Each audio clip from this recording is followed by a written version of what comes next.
नमस्कार साथियों, स्वागत है आप सभी का एक बार फिर से हमारी बेसिक क्लासेस में। जहां हमारा आज का अध्याय होना है आधुनिक भारत का इतिहास, मतलब भारत का जो हमारा मॉडर्न हिस्ट्री है उसका पोर्शन। यदि मैं आपसे इतिहास के बारे में बात करूं तो इतिहास हमारा मुख्य तौर पर 3 भागों में बढ़ता है बच्चों, ठीक है ना। यदि मैं इतिहास की बात करता हूँ, ठीक है ना। इतिहास का जो हमारा परिभाषा होती है वो क्या होती है, हमारा क्रमबद्ध अध्ययन। क्रमबद्ध अध्ययन जो भी पूर्व में बीता हुआ है। तो इतिहास को हम 3 भाग में देखते हैं, ठीक है ना। एक तो हमारा क्या है, प्रागैतिहासिक काल, ठीक है, प्रागैतिहासिक काल, जहां पर आप मानव के विकास का जो दौर है उसे देखते हैं। फिर आप देखते हैं आदि ऐतिहासिक काल, ठीक है ना। तीसरा आपका आता है बच्चों ऐतिहासिक काल, ठीक है। ऐतिहासिक काल का मतलब जहां पर आपको इतिहास के प्रमाण मिलते हैं। और ये जो हमारे ऐतिहासिक काल है, फिर से हमने इसको 3 भागों में बांटा हुआ है। जब हमें भारत के जो तीन तीन आधार बटे, तो इस तीसरे आधार में हमने इसलिए बांटा ताकि हमारा जो इतिहास पढ़ने में हमें आसानी हो, ठीक है ना। तो एक तो हमारा आता है क्या, एंशियंट हिस्ट्री,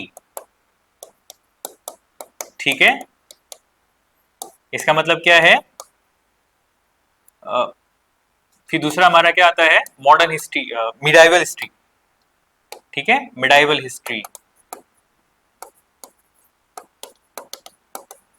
और थर्ड आता है हमारा क्या, मॉडर्न हिस्ट्री, ठीक है ना। तो हमारा जो प्राचीन काल है, प्राचीन काल, फिर ये मध्य भारत, मध्यकाल, और तीसरा आता है हमारा क्या, आधुनिक काल। तो ये हम काल कहां देख रहे हैं बच्चों, भारत में देख रहे हैं। तो जब हम भारत में इतिहास का जो क्षेत्र रहा, जहां पर हमारे वैदिकों का या आर्यों का जो भी हमारा काल रहा, वो हमारा एंशियंट काल कहलाता है। फिर उसके बाद हमारा मिडाइवल, जहां पर हमारे तुर्कों का, अरबों का आक्रमण होता है, वो हमारा मध्यकाल कहलाता है। फिर हमारा तीसरा आधुनिक काल, जब हमारे भारत में यूरोपियों का आक्रमण होता है, यूरोपीय शक्ति भारत में प्रवेश करती है, तो उस काल को क्या कहा जाता है, आधुनिक भारत। अब हमारा जो आज का टॉपिक होना है बच्चों, वो है हमारा आधुनिक इतिहास। कौन सा है, आधुनिक इतिहास। सर आप इन दोनों को पहले क्यों नहीं पढ़ा रहे हैं? तो जैसा कि बच्चों मैं आप लोगों को इससे पहले हमारा जो चल रहा है वो चल रहा है हमारा भारत की राजनीति। अब राजनीति का जो बहुत प्रमुख बिंदु है, चाहे मैं 1773 का रेगुलेटिंग एक्ट का हूं, तब से लेके वर्तमान के संविधान निर्माण तक का जो काल रहा है, उसमें हमने देखा कि जो अधिकतम जो काल रहा है वो हमारे अंग्रेजी इतिहास से ही संबंध रखता है, ठीक है ना। तो इसीलिए हम इसको पढ़ते हैं, और इसके बाद इससे संबंधित जितने भी प्रश्न होते हैं उन्हें पढ़कर हम आज के आधुनिक भारत के साथ क्या करेंगे, उसकी तुलना करेंगे कि क्या उसमें रहता, और आपको याद करने में भी क्या रहेगी, आसानी रहेगी। इसीलिए हमारा आज का जो टॉपिक है वो कौन सा होने वाला है, मॉडर्न हिस्ट्री। तो जब भारत में यूरोपियों का आक्रमण होता है, तो सबसे पहले यहाँ पर प्रश्न आता है आपके लिए कि निम्नलिखित में से किस यूरोपीय व्यापारिक कंपनियों का मध्यकाल में भारत में आगमन होता है। तो जैसा कि बच्चों मैंने आपसे कहा था कि भारत में, जैसे आपने देखा होगा, इधर यूरोप है, ठीक है, इधर यूरोप है, ये हमारा भारत हो गया, ठीक है। इधर की ओर हमारा अफ्रीका हो गया, और ये हमारा भारत हो गया, ठीक है। यहाँ पर हमारा जापान हो गया, ये हमारा रूस का जो हमारा प्रायद्वीप हो गया रूस का, वो वाला क्षेत्र कहलाया, ठीक है। ये हमारा रूस का क्षेत्र हो गया, कमचट का प्रायद्वीप कहते हैं इसको, ठीक है ना। तो ये हमारा कुछ इस तरीके से हमारा यहाँ पर आता है यूरोप, यहाँ पर आता है अफ्रीका, यहाँ पर आता है एशिया, और यहाँ आता है हमारा बच्चों ऑस्ट्रेलिया। महाद्वीपों की बात कर रहा हूं मैं, ठीक है ना। और इधर आता है हमारा क्या, उत्तरी अमेरिका, और यहाँ पर आता है हमारा क्या, दक्षिणी अमेरिका, ठीक है। और ये हमारा उत्तर अमेरिका। तो बच्चों जब भारत की यदि हम बात करते हैं, तो भारत की जो स्थिति है वो कहां पर है, हमारे कर्क रेखा से होते हुए गुजरती है। ये हमारा है भारत के बीचों बीच निकलने वाली जो एक रेखा है, इसको बोलते हैं हम क्या, 0 डिग्री अक्षांश। यही हमारे क्या है, मकर, सॉरी, हमारा विषुवत रेखा, विषुवत रेखा। और यदि मैं उत्तर की ओर जाता हूं तो हमारे पास मिलता है कितना डिग्री, 23.5 डिग्री उत्तरी अक्षांश। तो ये क्या है हमारा कर्क रेखा। और इससे नीचे को यदि हम जाते हैं तो यहाँ पर हमको क्या मिलता है, 23.5 दक्षिणी अक्षांश। तो बच्चों भारत का जो स्थिति है वो हमारी कर्क रेखा पर है, ठीक है ना, जैसा कि आपको बीचों बीच दिख रहा है। तो भारत से 8 राज्यों से होते हुए कर्क रेखा जाती है। तो यहाँ की जो भौगोलिक स्थिति है वो पर्यावरण की स्थिति है जो बहुत उम्दा है। भारत में चाहे आप किसी भी प्रकार का कच्चा जो हमारा माल है उसका उत्पादन बहुत अच्छे तरीके से होता है। तो इसीलिए भारत की ओर सभी जो विश्व के देश हैं उनकी निगाह रहती थी। तो यूरोपियों का भी भारत में आने का क्रम इसी कारण से हुआ कि उन्होंने भारत में किस लिए आना था, कि भारत में आए और व्यापार करें। अब बच्चों ये यूरोप है, ये हमारा यूरोप है, ठीक है ना, ये हमारा यूरोप है। तो इस यूरोप को भारत से क्या करना था, व्यापार करना था। यहां से हमारे क्या क्या लेने थे, यहां से हमारा कच्चा पदार्थ लेना था, कच्चा पदार्थ लेना था, यहां से मसाले लेने थे, ठीक है। तो यहां पर बच्चों एक तुर्की का स्थान है जिसको बोला जाता है कस्तुनतुनिया। वहां पर क्या हो गया था, जो तुर्की के लोग थे उन्होंने उस रास्ते को बंद कर दिया था। तो लोगों के पास भारत आने के लिए कोई रास्ता ही नहीं बचा, ठीक है ना। तो ये रास्ता जब बंद हो चुका है, यहां से भारत में आया जाता था, तो उन लोगों के पास अब कोई रास्ता नहीं बचा। तो भारत में आने के लिए उन्होंने अपना प्रयास किया। तो जो हमारा ये अटलांटिक सागर है, अटलांटिक हमारा जो सागर है ये अटलांटिक सागर है। तो यहां का उनके पास एक रास्ता बचा कि क्यों ना हम इस रास्ते से होते हुए भारत की ओर जाएं, ठीक है ना। पर ये इतना कठिन रास्ता था कि यहां पहुंच पाना उनके लिए संभव नहीं हो पा रहा था। तो सबसे पहले जो हमारे इस स्थान पर जो देश है उसका नाम है पुर्तगाल। तो पुर्तगाल से एक व्यक्ति सबसे पहले निकलता है। तो निकलने वाला पहला व्यक्ति कौन था, बार्थो लोमियो डियाज, ठीक है ना। तो वो वहां से निकलता है सन 1492 में और वो वहां पहुंचने में असफल होता है। जबकि ये कहां पर आता है, अफ्रीका के हमारा जो दक्षिणी बिंदु है जिसको बोला जाता है केप ऑफ गुड होप। तो यहां पर आके पहुंचकर क्या हो जाता है, रुक जाता है, ठीक है, केप ऑफ गुड होप। इसी को बोला जाता है आशा अंतरीप। ये यहां पर आके रुक जाता है और यहां से वो वापस चला जाता है। फिर इसके बाद दूसरा आता है हमारा कौन, वास्को डी गामा, ठीक है ना, पुर्तगाल से आता है। और वो व्यक्ति यहां से आगे चढ़कर हमारे भारत का जो दक्कन का जो पठार है, कलिकट तट है, यहां पर आके पहुंच जाता है। कहां पर, कलिकट। इसकी जो सहायता करता है, इसका सहायक कौन होता है, अब्दुल नामक एक व्यापारी, ठीक है, अब्दुल व्यापारी। और इसका स्वागत भारत में कौन करता है, तो जुमेरिन नाम का एक पदाधिकारी था, वो इसकी क्या करता है, क्या करता है, स्वागत करता है इसका। कहां पर, हमारे कलिकट, केरल में, केरल के तट पर इसका स्वागत होता है। तो इस तरीके से भारत में आने वाली पहली यूरोपीय शक्ति कौन सी थी, इस तरीके से भारत में आने वाली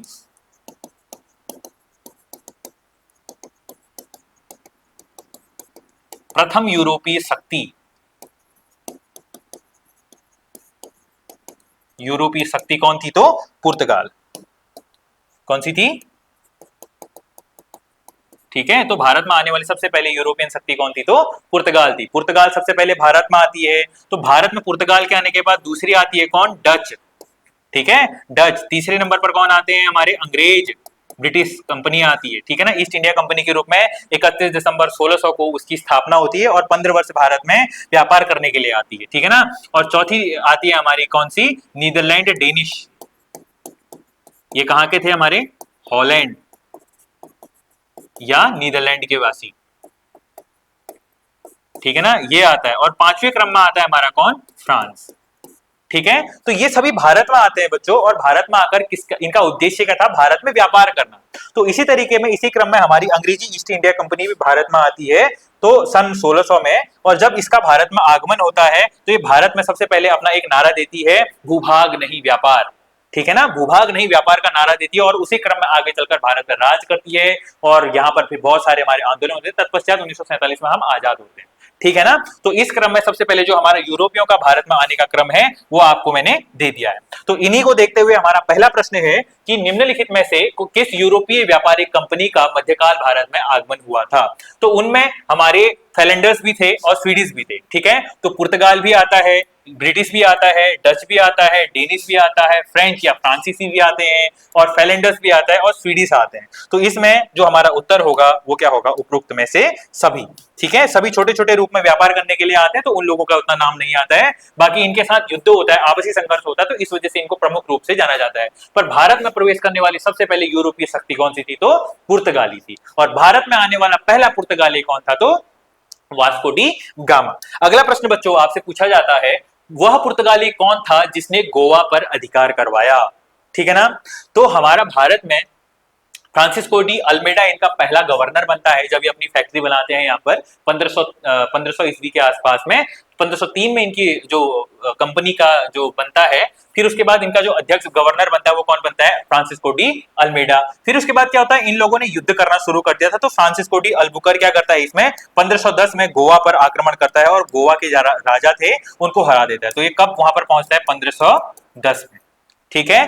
फिर इसके बाद हमारा नीनो डी कुन्ना आता है, तो वो उसको क्या बना लेता है, अपना आधिकारिक राजधानी बना लेता है गोवा को, ठीक है ना। तो गोवा पर किसने कर लिया था अपना अधिकार, तो फ्रांसिस्को डी अल्मेडा। बच्चों अगला प्रश्न आपसे है कि निम्नलिखित में से किस यूरोपीय ने भारत में सबसे पहले अपना व्यापार फैलाया और प्रभावित किया। तो भारत में आने वाली सबसे पहले जो हमारी कंपनी थी, जिसके बारे में मैंने अभी आपको बताया, कौन सी थी, पुर्तगाली थी। पुर्तगालियों के बाद कौन आती है, दूसरे में आती है डच, तीसरे में आती है ब्रिटिश, चौथे में आती है हमारा डेनिश आती है, फिर आती है हमारे फ्रांसिस, तो पांचवें नंबर पर ये होती है। तो इस तरीके से इनका क्रम आता है। तो भारत में आने वाली पहले यूरोपीय शक्ति कौन सी थी, तो ये हमारी पुर्तगाल थी, ठीक है ना।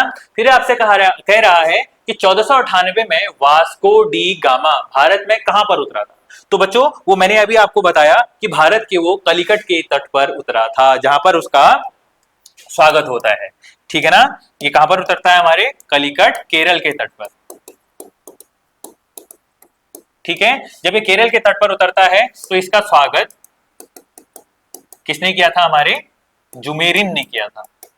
राजा का जो सिपाही दूत होता था, जुमेरिन ने उसका स्वागत किया था। और ये यहाँ से क्या ले जाता है, हमारा वास्को डी गामा मसाले ले जाता है और अपने देश में, यूरोप में, पुर्तगाल में जाकर 60 गुना लाभ पर उसको बेचता है। तो यूरोपीय शक्तियां वापस भारत में आनी ही थी।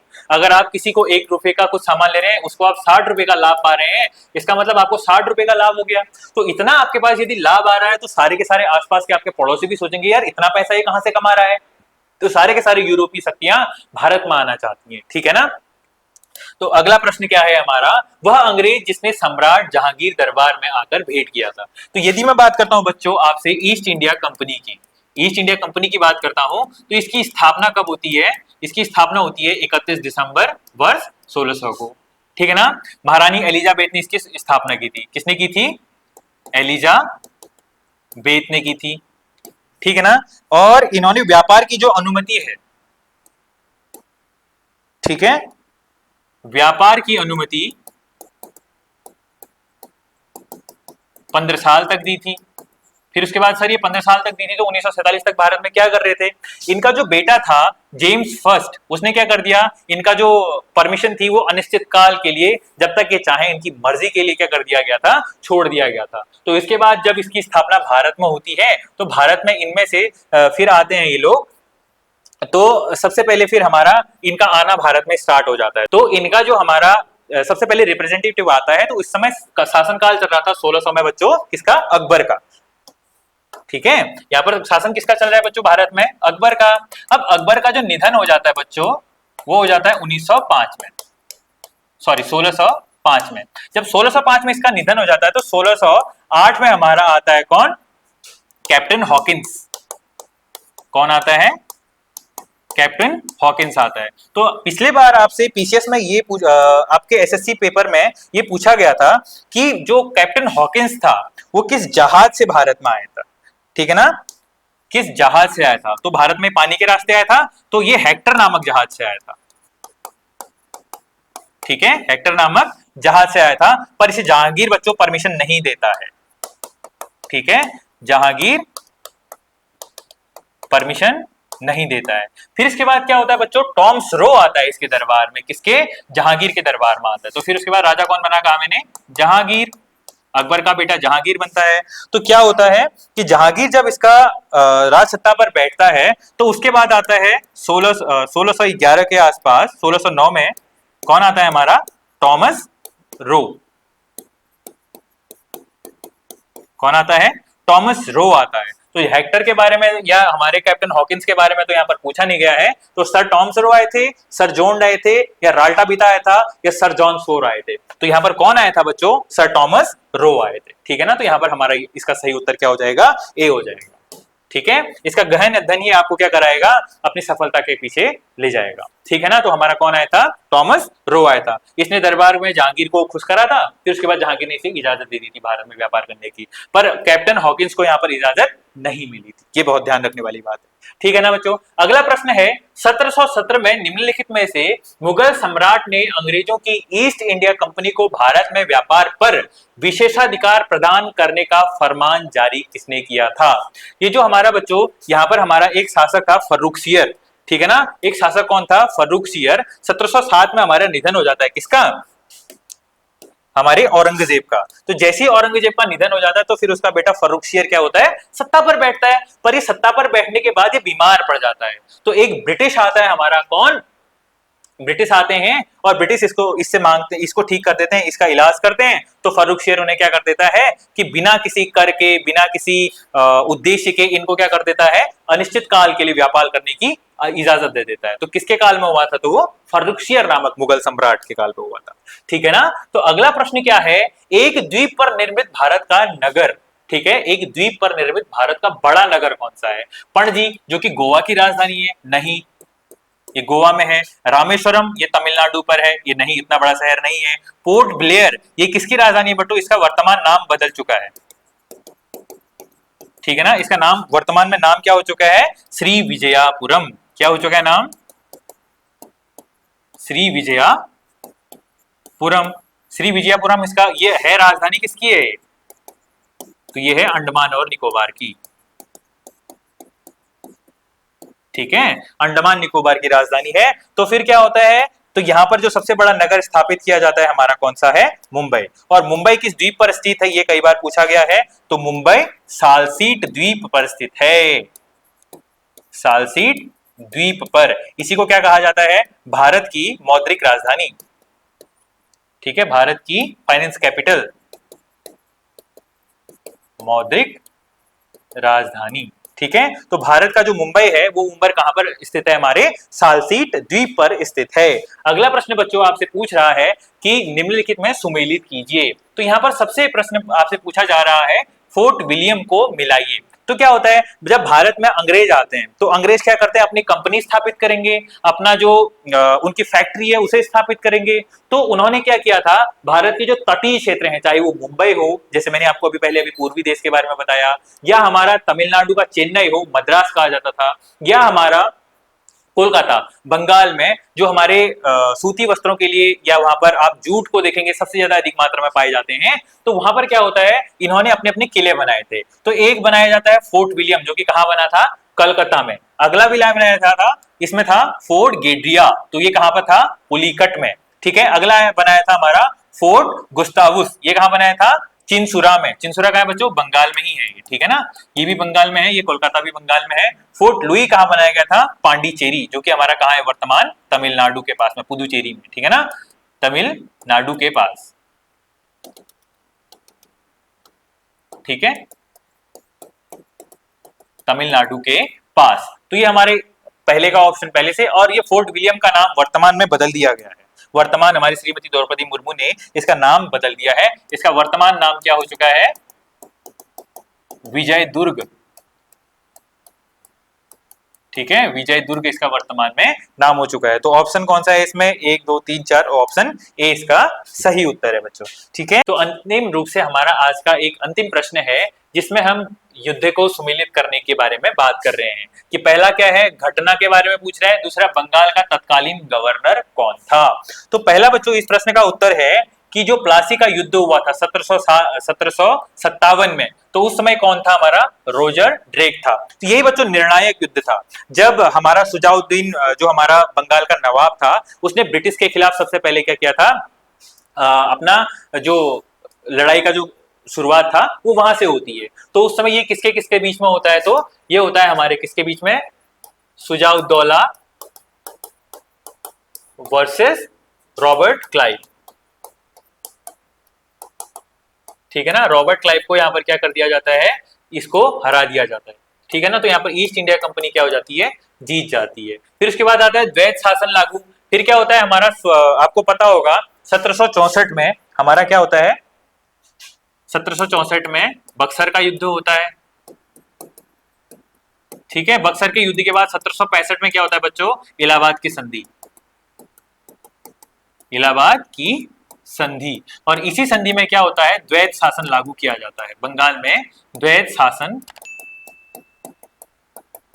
लागू किया जाता है। ठीक है ना, तो यहां पर आपसे पूछ रहा है द्वैत शासन लागू 1765 में कब होता है, रॉबर्ट क्लाइव के कार्यकाल में होता है। बक्सर का युद्ध कब होता है, 1764 में, और उस समय हमारा जो गवर्नर था वो कौन था, वेंसिटार्ट था। अगला, बंगाल में अकाल कब पड़ा था, तो कार्टियर के समय पर पड़ा था। ठीक है ना, तो ऑप्शन ए का ए, बी का दो, सी का तीन और डी का चार। तो इस तरीके से बच्चों आज के हमारे इतने प्रश्न हैं और मध्यकालीन भारत से बहुत महत्वपूर्ण प्रश्न पूछे गए हैं। देखिए इनमें कई बार आपसे कई वर्षों में प्रश्न पूछे गए हैं। जैसे अगर मैं बात करता हूं भारत में वास्को डी गामा कब आया, एमपीपीसीएस 95 में पूछा गया, आरआरबी 2003 में पूछा गया है, 2004 में, 5 में, पीसीएस 2016 में, यूपी पीसीएस 2016 में पूछा गया है। तो कई बार इनकी प्रश्नों की पूछने की संभावना फिर से आपके लिए बन जाती है। ठीक है ना, तो सभी प्रश्नों को ध्यानपूर्वक आप नोट कीजिएगा।